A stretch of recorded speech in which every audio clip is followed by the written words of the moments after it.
Estamos aqui com o Sr. Abílio Almeida e com a Sra. Dona Hermínia Ricardo. Muito obrigada por estarem aqui connosco.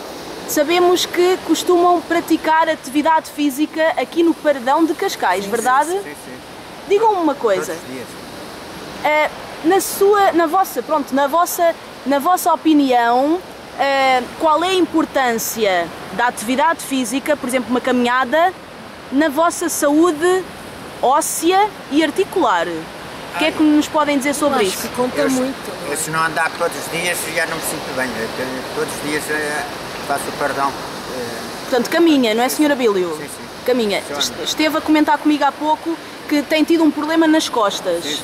É uma dor... É uma dor na coluna. Portanto, já me disse também... Na anca e na coluna. Mas não tem a ver com nenhuma hérnia discal? Não. É problema da coluna. Desgaste? Sim. Já vem de longa data.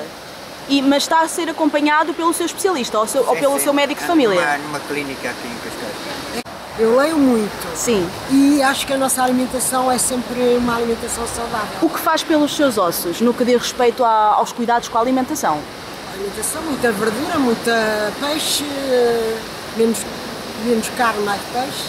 E em termos de laticínios, soja, iogurtes, amêndoas? Sim, frutos secos. Pronto. Os frutos secos porquê? Porque diz que é para os diabetes, é para os ossos, é para tudo. A Saber Viver Lisboa TV encontra-se com o Sr. Professor Jorge Mineiro, que é o presidente da Sociedade Portuguesa de Ortopedia e Traumatologia, diretor clínico do Hospital CUF Descobertas, diretor de Ortopedia do mesmo Hospital CUF Descobertas e professor da Faculdade de Medicina de Lisboa. Exato. Muito bom dia, Sr. Professor. Bom dia. Bom dia. Nós encontramos-nos aqui na Sociedade Portuguesa de Ortopedia e Traumatologia para fazer um balanço deste último Congresso Nacional de Ortopedia que decorreu em Albufeira, penso eu, certo? Bem como da iniciativa de promoção de saúde e de atividade física dos pacientes a partir de uma campanha Vida é Movimento, que os próprios médicos especialistas em ortopedia levaram a cabo, não é? No sentido de incentivar os pacientes a articularem-se, no fundo. Sr. Professor, eu gostaria muito que me falasse, em primeiro lugar, desta iniciativa, Vida em Movimento, no âmbito do Articule-se, não é? Exato. E depois do Congresso, os grandes high points do Congresso, por favor. Em relação à campanha, sim. A campanha foi uma campanha que já foi iniciada o ano passado e este ano repetiu-se. E que tem por lema, nós decidimos um bocadinho dar o exemplo da relevância que é para todos os cidadãos e principalmente para as pessoas que padecem de enfermidades do aparelho locomotor, o quanto é importante o mobilizar-se, o ter uma parte ativa na vida. Movimento e vida, é qualidade de vida, tanto na parte física como na parte psíquica. E nesse aspecto, um dos objetivos principais desta campanha foi, por um lado, as pessoas que já foram operadas e que têm articulações, que têm próteses do joelho e da anca, um dos grandes objetivos é que, quando foram operadas, as pessoas podem continuar a fazer uma atividade física. Portanto, não é para ficarem sentadas no sofá e a ver televisão, isto é exatamente para as pessoas se mobilizarem e darem um exemplo, porque tudo isso não só diminui a rigidez das articulações, melhora a massa muscular, melhora a massa óssea, portanto é um incentivo para todas as pessoas que foram operadas a este tipo de intervenções, a necessidade que têm de se mobilizar, andar, fazer algum tipo de atividade física, esteja adequada às suas limitações, para melhorar a sua qualidade de vida. Por outro lado, este ano o tema do Congresso era o tratamento de fraturas osteoporóticas. E nesse âmbito, se olharmos para o tratamento da osteoporose, há aqui 3 pilares que são essenciais. O primeiro obviamente, a parte da medicação. E essa, ao longo dos anos, tem flutuado e tem-se modificado. Mas os outros 2 pilares são talvez os mais importantes de todos, que é uma alimentação que tenha cálcio, 1 grama a 1,5 grama de cálcio por dia, e, por outro, o exercício físico com a ação da gravidade. Portanto, o andar a pé, o fazer o jogging, o correr, são atividades que são extremamente importantes para a atividade física e melhorar a qualidade do osso. E nesse aspecto, obviamente, esta campanha e este exemplo que nós demos, na manhã, quase madrugada de sexta-feira passada, foi exatamente promover este exercício físico, com alguns que foram andar, outros foram correr, de cirurgiões, de ortopedistas, que foram dar o exemplo na manhã de sexta-feira, que fomos correr 5,5 km às 7h20 da manhã. Ainda que esperámos que o sol nascesse para começar a correr um bocadinho. Este já foi o lema da corrida o ano passado. Portanto, já o ano passado houve uma iniciativa similar. O ano passado éramos cerca de 20 e picos. Este ano já tivemos um número bastante mais elevado. Portanto, chama-se sushi. Portanto, temos aqui o sushi, que também pratica atividade física, não é verdade? Todos os dias. Sim? O sushi também todos os dias vem e faz pelo menos 4, 5, 6 km. É ótimo, eu também. E como é que se chama? Como é que se Carlos chama? Costa. Sou Carlos Costa, portanto, Sim, sou diga. um utente habitual aqui do Pardão, sem dúvida absolutamente nenhuma. Minha querida, e aqui há uma relação perfeitíssima. Uma simbiose com a natureza, não é? Entre a nossa natureza e a natureza física.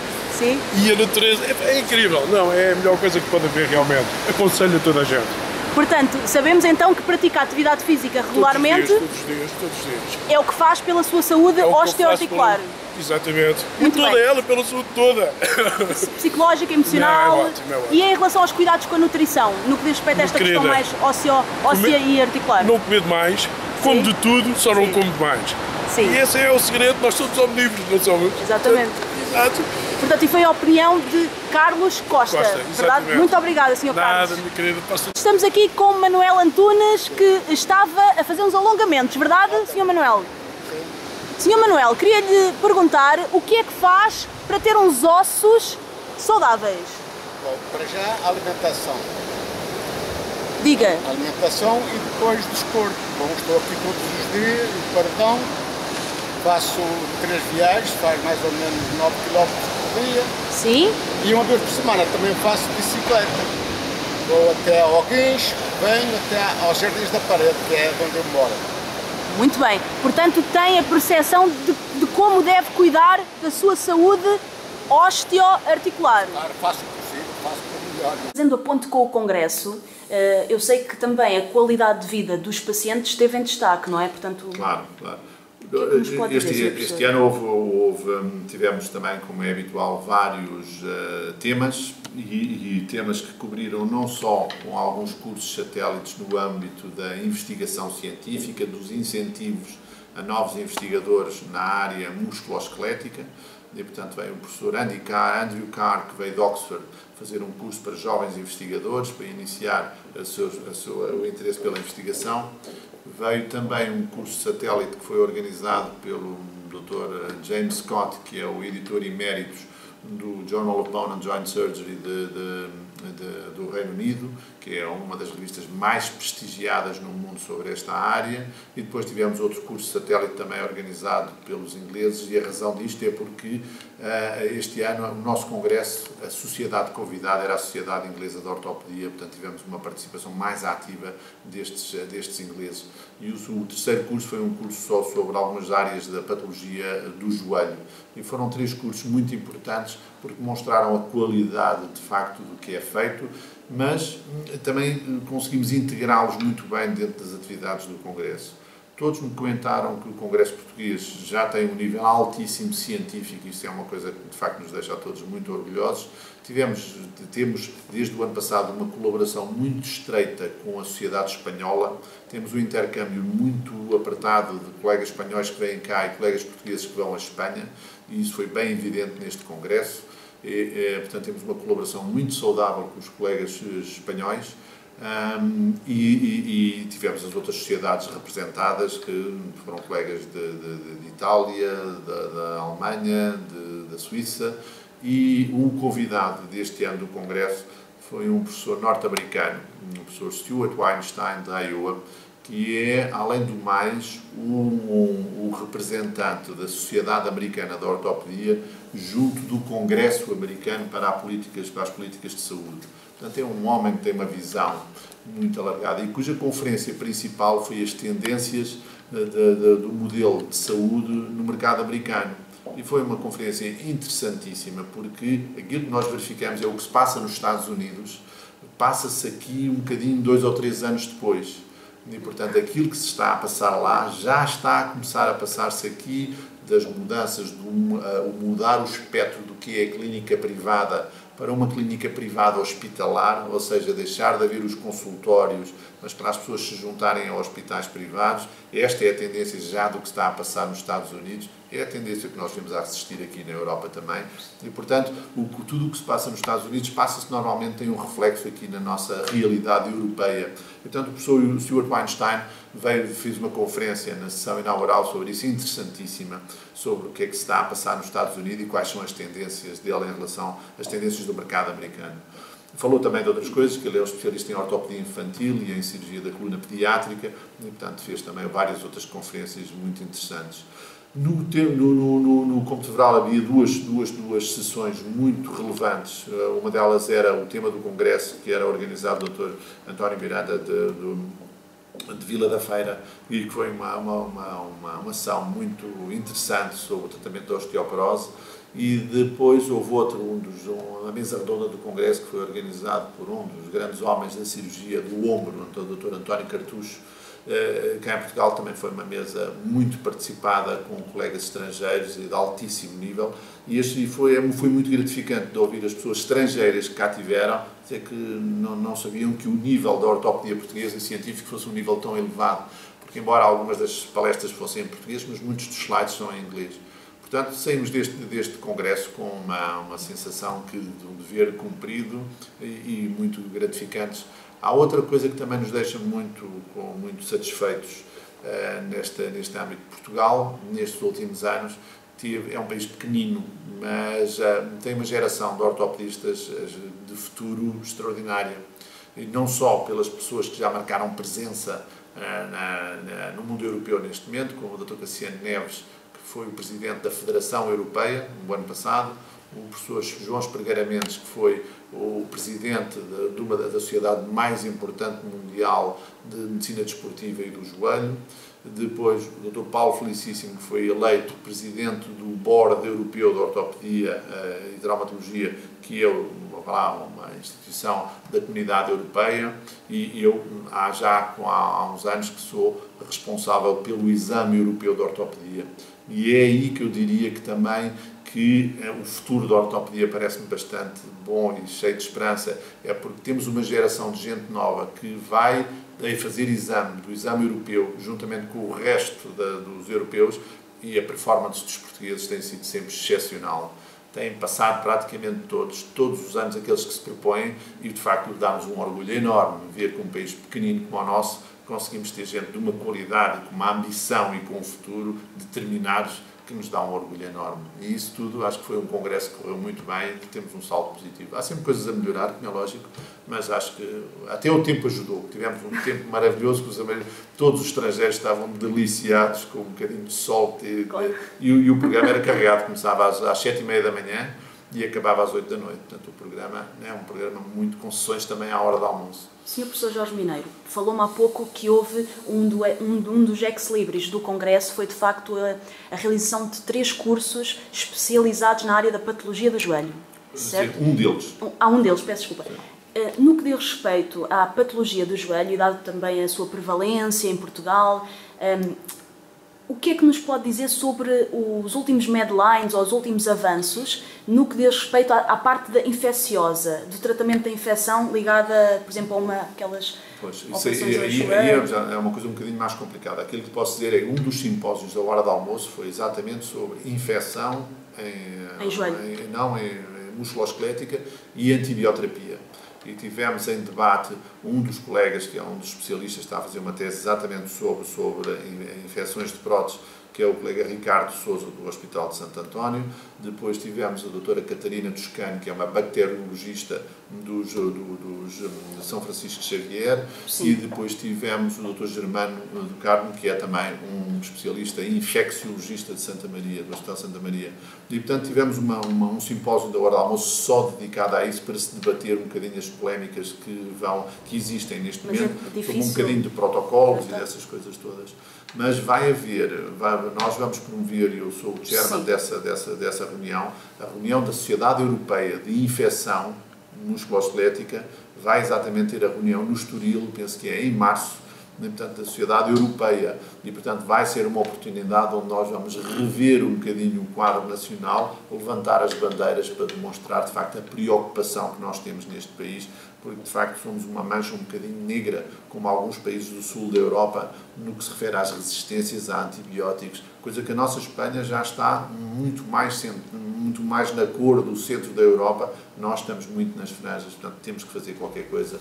E eu penso que isso terá, e acho que este Congresso vai ser um marco muito importante este ano para determinar esta mudança. Isto terá a ver também mais com as condições higiênico-sanitárias do bloco operatório? Não, eu acho que isso tem a ver muito com os médicos.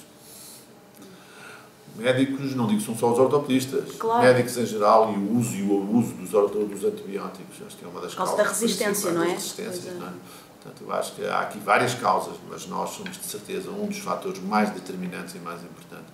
As políticas de antibióticos têm que ser mais bem definidas, todos os hospitais têm comissões de infecção, sim. Temos que ter políticas mais restritivas no uso dos antibióticos e eu acho que isso é uma das coisas determinantes. Aí não temos ainda.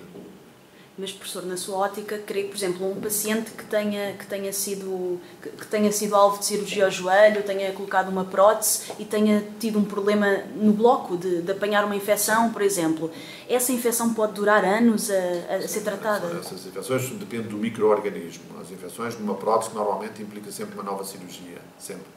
Ou se for uma fase muito precoce, uma cirurgia ainda conservadora, em que é possível manter a prótese, mas depende do micro-organismo. Uma cirurgia numa infecção tardia implica tirar a prótese, ter que preparar o osso e, eventualmente, depois de tratar a infecção, voltar a pôr outra prótese.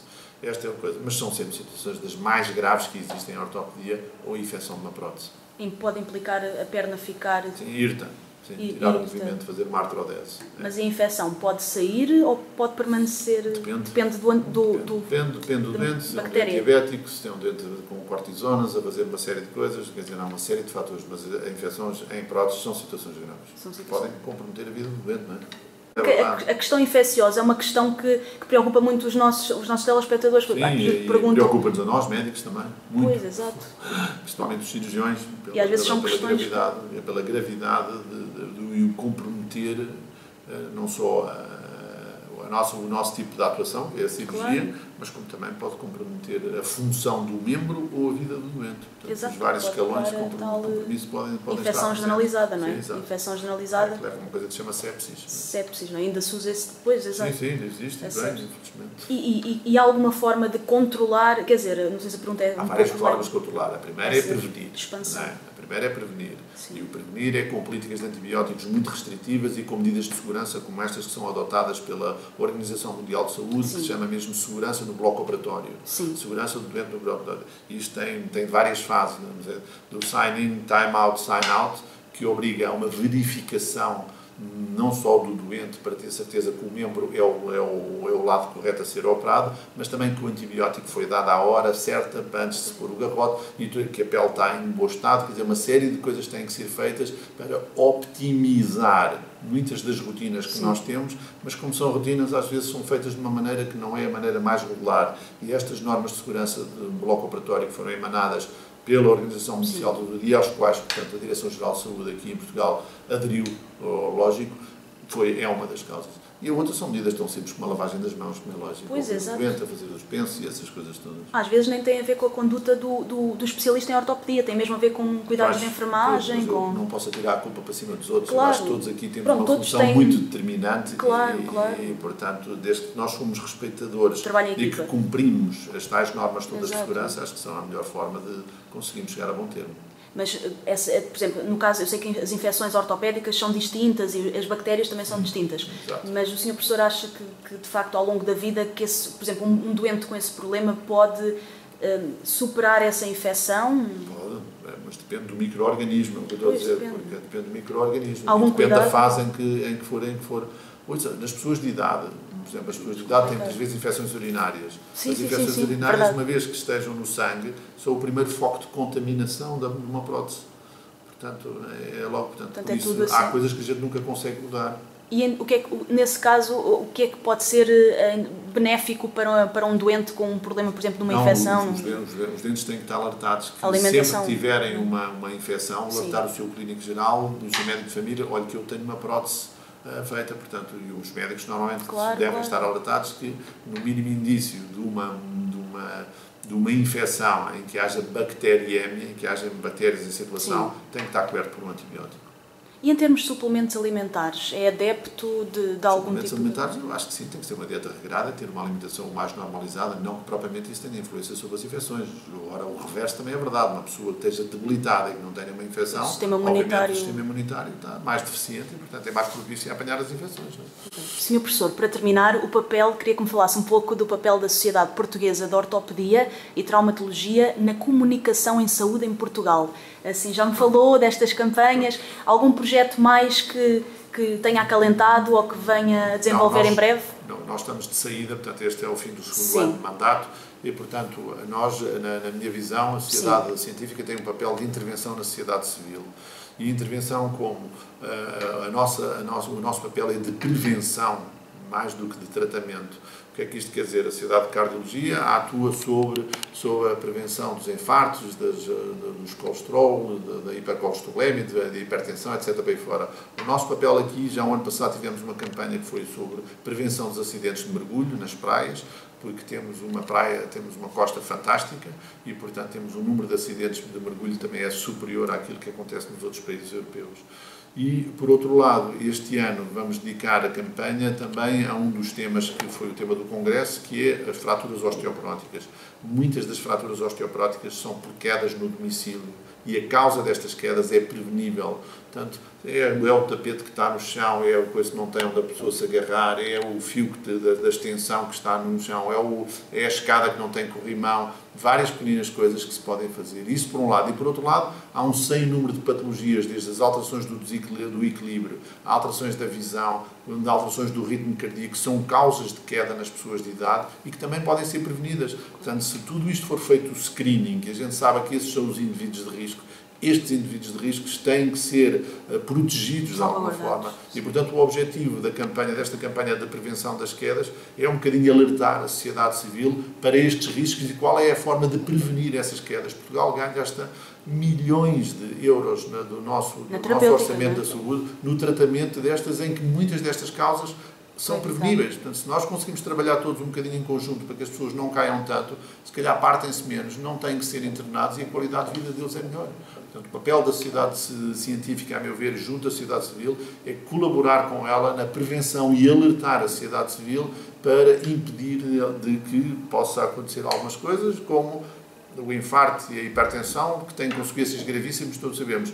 Na área musculoesquelética, que as pessoas se mobilizem, que as pessoas se mexam, que não estejam sentadas, que mobilizem as articulações, que tenham massa muscular para conseguir andar e, por outro lado, que não caiam exatamente aquelas que são de maior risco, para prevenir exatamente consequências mais graves, na medida que as pessoas caem, fazem fraturas dos membros inferiores com fraturas do colo de ferro, cerca de 30% delas no ano seguinte já cá não estão.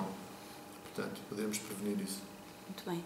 Sr. Professor, para fazer passar esta mensagem, nomeadamente desta campanha em relação à prevenção das quedas, que tipo de parcerias por exemplo, com os cuidados de saúde primários se prevêem? Aqui a campanha do Articulo-se está em todos os centros de saúde. Muito tem bem, uma sim. colaboração direta dos ortopedistas de todo o país a promover a campanha juntos e não só com pósteres dentro dos centros de saúde, a promover isto, como também há preleções na promoção e das vantagens do Mobilize-se. No que se refere agora à prevenção das quedas, além dos centros de saúde, vamos também distribuir uma carta por todo o país para que as pessoas vão, em cada um dos seus distritos, vão ser nomeados ou ortopedistas, ou enfermeiros, ou fisioterapeutas, que vão distribuir a mensagem e chegar aos próprios casas de repouso, a centros de dia, a todo o sítio onde possa haver gente com este perigo, para alertar as várias pessoas. Não só os que tomam conta deles, como os próprios que estiverem bem de cabeça e que possam estar alertados para o risco que correm. Sr. Professor Jorge Mineiro, foi um prazer. Muito obrigada por este esclarecimento também. E desejo as maiores felicidades pessoais e à Sociedade Portuguesa de Ortopedia e Traumatologia também. Bom. Muito obrigada. Obrigada. Bom dia. Bom dia.